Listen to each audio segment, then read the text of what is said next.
السلام علیکم ورحمۃ اللہ وبرکاتہ۔ آج پھر ایک نئی اور بہترین ویڈیو کے ساتھ میں آپ کے سامنے حاضر ہوں۔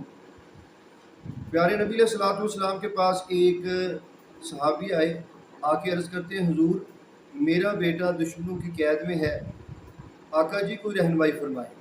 پیارے نبی علیہ الصلوۃ والسلام نے فرمایا اچھا آپ دونوں میاں بیوی کثرت سے لا حول ولا قوت الا باللہ پڑھا کریں، اللہ پاک آپ کے لیے آسانی فرما دیں گے، آپ کا بیٹا آپ کو مل جائے گا۔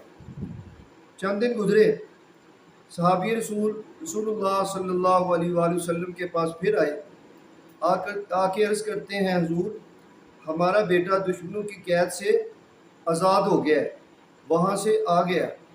پیارے نبی علیہ السلام نے فرمایا وہ کیسے؟ آقا جی آپ نے خود ہی فرمایا تھا کہ آپ کثرت سے لا حول ولا قوت الا باللہ پڑھیں۔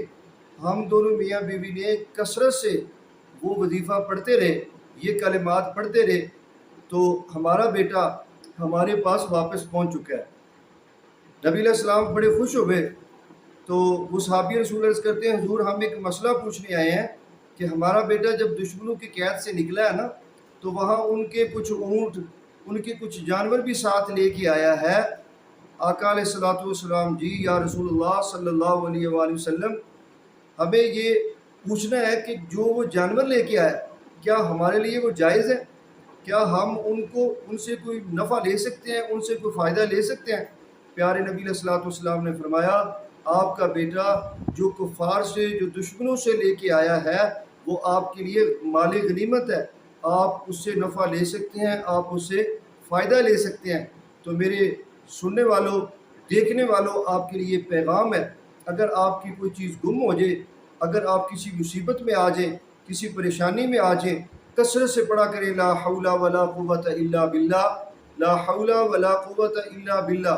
جب آپ یہ پڑھیں گے تو اللہ کے فضل و کرم سے، اللہ پاک کی رحمت سے آپ کی گم شدہ چیز بھی مل جائے گی اور آپ کی پریشانی کا حل بھی مل جائے گا۔ میں اب آپ سے اجازت چاہتا ہوں، آئندہ پھر ملیں گے اگلی ویڈیو میں۔